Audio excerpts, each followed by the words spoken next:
Welcome to the Bowden Blitz SEC edition. I'm Joe Lisi, joined by former National Coach of the Year, Terry Bowden. Coach, Week 14 on the horizon, the final stretch run before conference championships, the week of December 1st. Let's take a look at the updated odds entering the holiday weekend. We see Texas A&M at plus 170, followed by the Georgia Bulldogs at plus 185. Alabama hanging in there at 2-1, and Lane Kiffin and the Ole Miss Rebels rounded out at a 15-1 number. Thoughts about where A&M is? They have a rivalry game against Texas. This conference is loaded. We could see multiple teams in the college football playoff. We sure can, and we still don't have any sure bet who's going to be in the SEC championship. Texas A&M, because they have not faltered. They have won every game.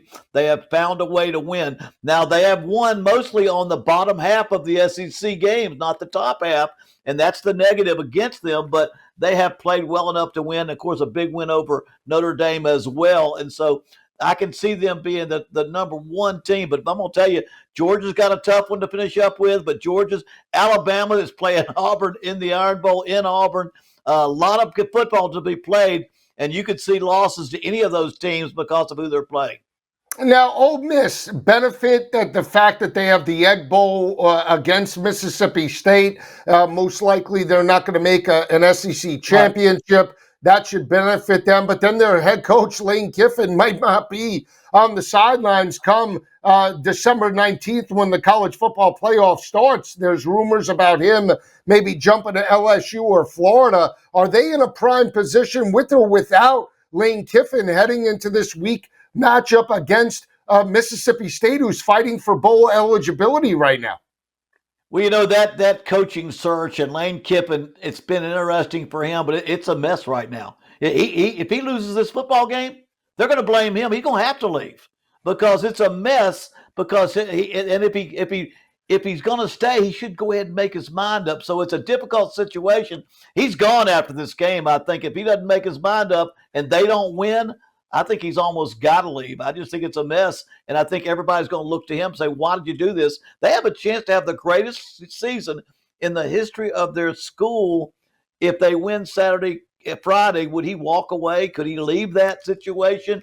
It's an uncomfortable situation, and to be honest with you, Lane enjoys the limelight. He's enjoying every bit of it, but I'm not sure he didn't see this thing getting to this point where he needs to make his mind up as soon as that game's over. And Coach, I know Lane loves the limelight, right? And I understand he likes having the media attention. But if his sights and his real concern was the Ole Miss Rebels, and big picture, he thought about this team making the college football playoff and taking care of business, wouldn't he come right out earlier, maybe a week ago, and get out ahead of this and say, I'm the head coach of the Ole Miss Rebels. I'm not going anywhere. Our thoughts are on a potential Egg Bowl, SEC title, and more importantly, national championship. I mean, if that was his ultimate goal, why put the team at a detriment with all this media uncertainty and bring extra pressure on the team if that wasn't his ultimate goal? Well, you've hit it right on the head. This is a huge game. This game means more to the fans of these two schools than any other game.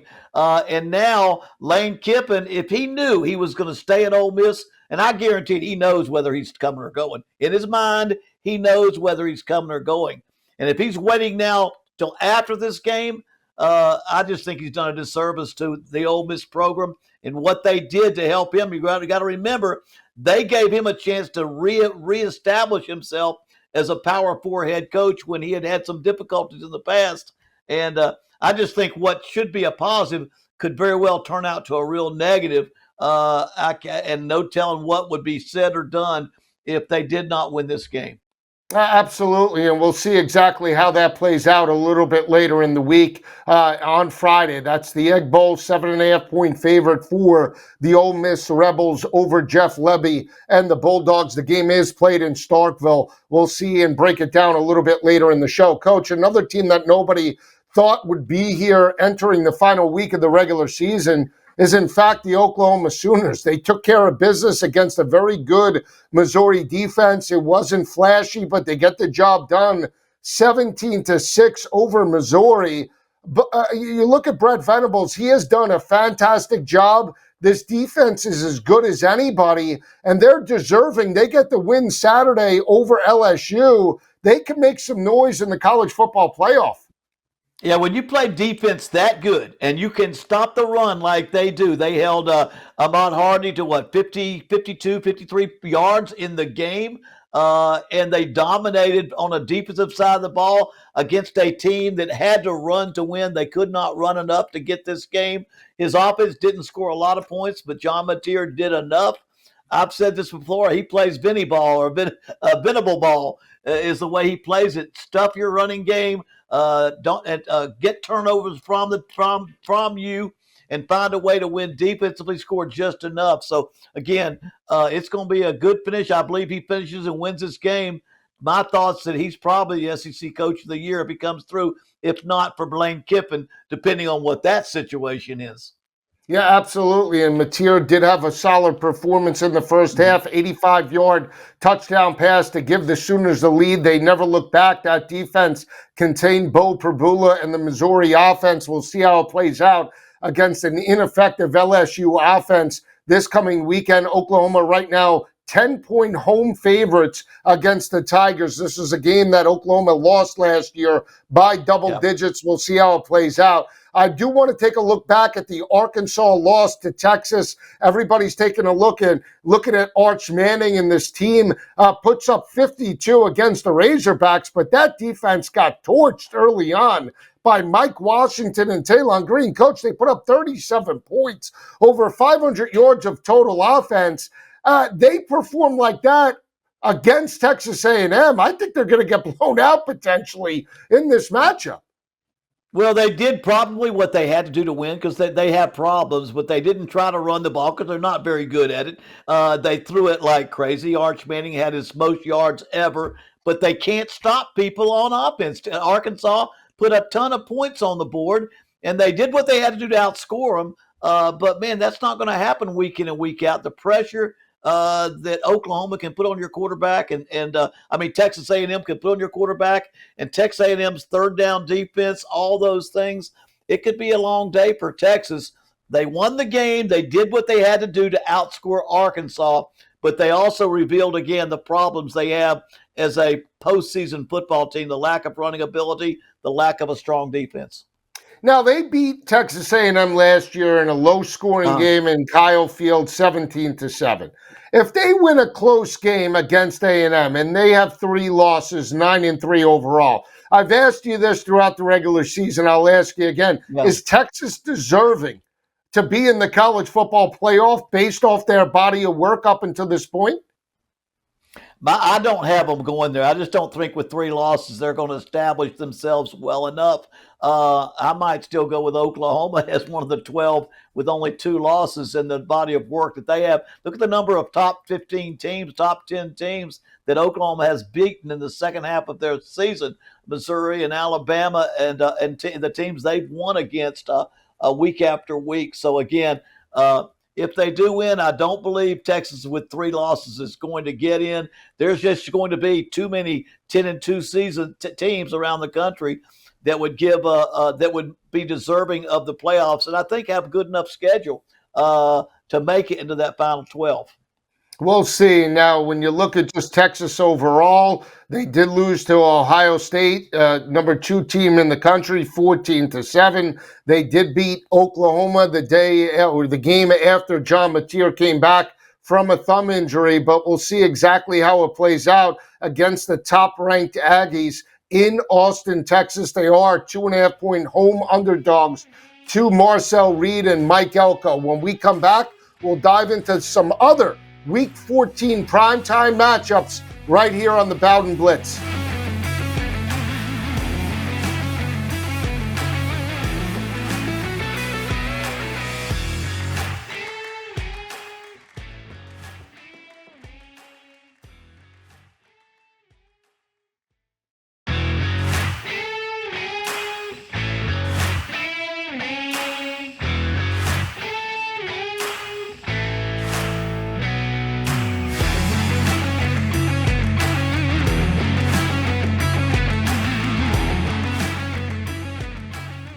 All right, back on the Bowden Blitz, Joe Lisi and Coach Bowden breaking down Week 13 recaps and taking a look at the upcoming games in week number 14. Coach, one of the dynamic performances took place last Saturday in Nashville. Vanderbilt laid 7.5 points to Kentucky.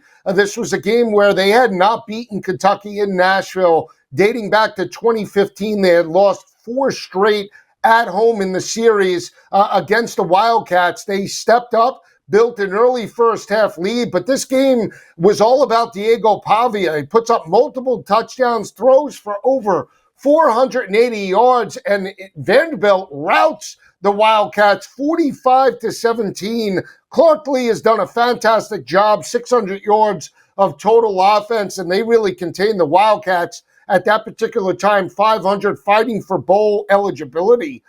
Thoughts about where Vanderbilt and Clark Lee are entering week number 14?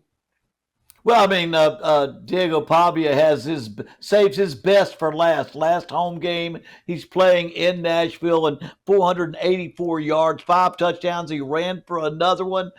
Clark Lee says what I believe, that if you're talking about Heisman years, Heisman performances, nobody has done more to deserve the Heisman than Diego Pavia. I know there are quarterbacks that are with great football teams that are undefeated right now, but he is their entire team. He's been the most electric, the most totally in charge quarterback in the country. So don't know where it's going to go, but he sure did everything he could do. And they're having their greatest record of all time. They've won 9 games during the regular season for the first time since the 60s. And with one more win, it'll be the most wins during a regular season since 2015. I mean, since 1915. So, it's an incredible season they're having at Virginia. And it was all about Diego Pavia against Kentucky. It was, and we'll see if Clark Lee is there for the long term. That's the biggest thing. We know James Franklin took the Commodores to back-to-back 9-4 seasons, but those were with bowl wins in back-to-back years. Clark Lee has done it in the regular season. The potential for 10 or even 11 wins this year is not out of the realm of possibility. They do have a tough upcoming game against the Tennessee Volunteers. We'll take a look at Tennessee's matchup against Florida last week. Coach, I told you, back-to-back home games for the Florida Gators, 2 rivalry games. There's no doubt they're going to get up for both. Which one would it be? Well, it wasn't against the Volunteers. They fell behind 21-0. Coach, they got blown out 31-11. This Tennessee team played very well on both sides of the football. Joey Aguilar and the offense stepped up. Josh Heupel and this team put up some numbers last week. Yeah, it was 31-0 at halftime. The stadium was half empty. I think Florida they gave up the ghost. They had been through what they can. They've lost games. The new coach is being talked about, and everybody is looking for the future. And so don't feel good about their ability. I didn't feel good about their ability to play good again. Tennessee, again, it is a rivalry. You made the point. Which one's more important, Tennessee or Florida State? Well, you'd think Florida State is the way they played against Tennessee, but the point is, I'm not sure they've got anything left. Although it would be a very, very big for those players and those fans to come back and beat Florida State in a game that would allow Florida State to go to a bowl if they could win. Yeah, when you look at Florida and LSU, just thoughts. Which one is the better program right now? LSU struggled to cover against Western Kentucky. They win that game 13-10. We know that Florida has the resources. We heard certain reports that if Lane Kiffin is offered $90 million, LSU would throw $25 million maybe at a roster. Thoughts about, in your opinion, which is the better job, LSU or the Gators? That's a toss-up to me, depending on where you like to live and what you look for in a place. But, I mean, personally, I love LSU because I know the commitment, the lack of anything else that matters to people in Louisiana but college football. I think you've got more diversity. Their basketball program is big. They've got other interests in Florida. I think they're both great places where you will have the resources to win national championship. For me, I just like the total commitment to college football that LSU has. But I will say this, in regard to Lane Kiffin, I think he has some ties to Florida that may override that. Yeah, and if let's just say one of the programs are going to lose out, whether it be LSU or whether it be Florida. Where does the other program go potentially? Because you're going from Lane Kiffin, the hottest potential commodity in all of college football right now. The drop-off could be severe. Is it a coach like Drinkwitz for LSU and even Florida? Is it Summerall? Give me your thoughts about who potentially could take the other job should Kiffin bolt Ole Miss in Week 14. Well, there's definitely only one major name out there, and that's Lane Kiffin. Everything else, from a standpoint of signing a big publicity sign, there's nobody out there that has the kind of flair and the name recognition that he has. But there are some good ones out there. And, of course, John Summerall, who is wanted badly by Auburn as well. He's from Alabama.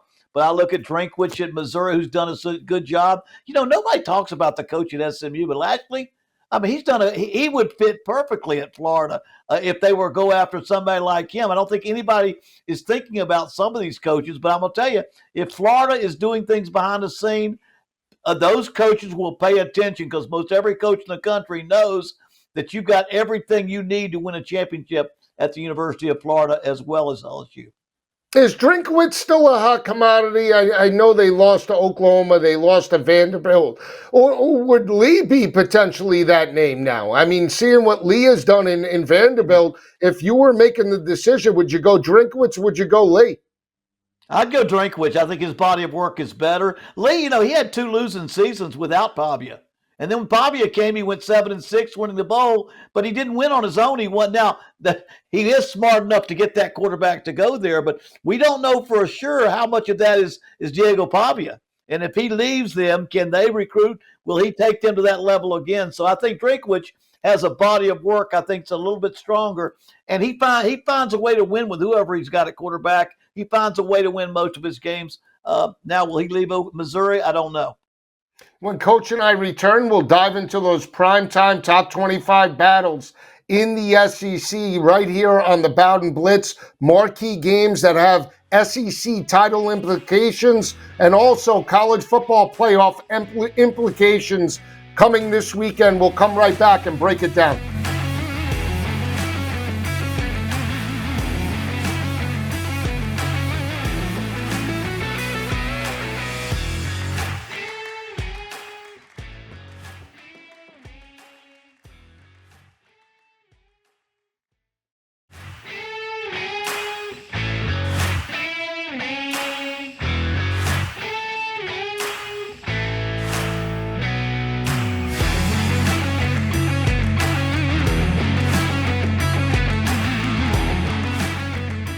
Back on the Bowden Blitz, Joe Lisi and Coach Bowden breaking down all things SEC. We'll take a look at the Friday matchup. It's Texas against Texas A&M. Texas picked up this victory last year, 17-7. Coach, right now, they're catching 2.5 against the Aggies. How do you see this game playing out?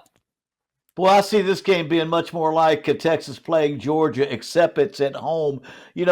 Texas went out there last week and showed again they can throw the football, but they rushed for under 100 yards. That's not going to work against Texas A&M. They've got great pressure. They put on a quarterback. They've got a great third down defense.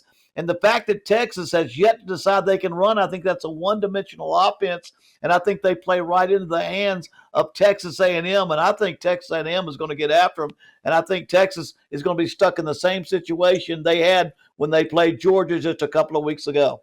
I'm with you. I actually like A&M in the matchup. Again, I know a lot of people are saying Texas will step up, get the win, and potentially crack the college football playoff. I just like Elko. I like the versatility of Marcel Reed. I feel strong about it. I think Texas A&M is the much better team, and they'll get exploited. The Longhorns will in this matchup. The other big matchup in the conference takes place on Saturday night. But, Coach, it's the Iron Bowl. You know this game well. You were on the field last Saturday. We'll get into that in just a couple of minutes. From the series perspective, Alabama has won 5 straight.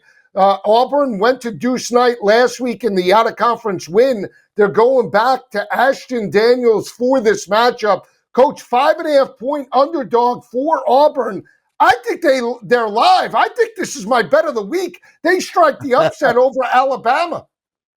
I think if you don't make sure Auburn's live, you're not paying attention. In the 17 times the Iron Bowl has been played at Jordan-Hare Stadium Field in Auburn, Auburn's won 10 out of 17. I know I won 93, 95, 97, and I was an underdog the first two times we played and was able to win that game because at home, in the dark, a night game, the atmosphere, it is a huge game. I remember before the game of my first year there, they asked one of our fans on the interview for TV, is this game life and death? And he said, oh no, it's much more important than that. That's how this game is in that state. But I really can see a walk-off field goal for Auburn to win this football game.